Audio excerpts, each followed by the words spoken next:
Эмнэлгийн вебсайт үйлчилгээ эсвэл олон нийтийн сүлжээнд бүртгүүлэхдээ хэрэглэгч бид тухайн сайтын хэрэглэгчдийн мэдээлэлд хангалттай хяналт, хамгаалалт тавьж чадах эсгэд санаа зовдог.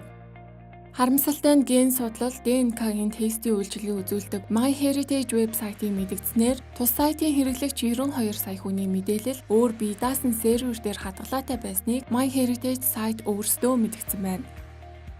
MyHeritage компани өмч тус вебсайтаас гадна утасны аппликейшн болон програмууд байдаг. Анх 2003 онд байгуулагдсан тус вебсайт одоогоор 96 сая хэрэглэгчтэй 42 хэл дээр орчуулагдсан 9 тэрбум өгөгдлийн сангийн мэдээлэлтэй.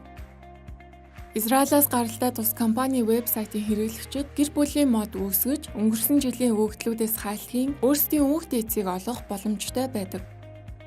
2017 оны 1-р сард Израилийн хэвлэлээр уг вебсайтад 35 сая гэр бүлийн модны мэдээлэл байна гэж мэдээлж байсан. MyHeritage-с гаргасан тодорхойлолт 92 сая орчим хэрэглэгчийн мэдээлэлд халтсан зөрчил үүссэн гэжээ.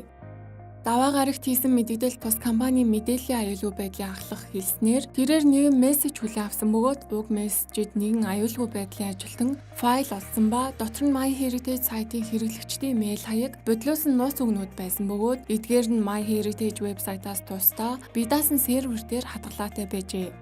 Нууц үгнүүдийг вебсайтууд тэр чигээр нь хадгалах шаардлагагүй. Эдгээр нь криптографик илэрхийллүүд бөгөөд хэрэглэсэн алгоритмоос шалтгаалж хакеруудын гарт өртөх аюултай байдаг.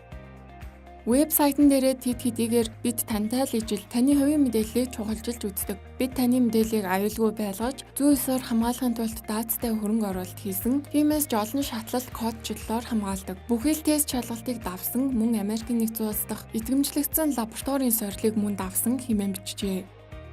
Одоогийн байдлаар компани зүгээс хэрэглэгчдийн ДНК-гийн мэдээлэл мэйл хаяг зэргээс нь тусдаа системд хадгалагддаг хэмээн мэдэгдэж байгаа юм.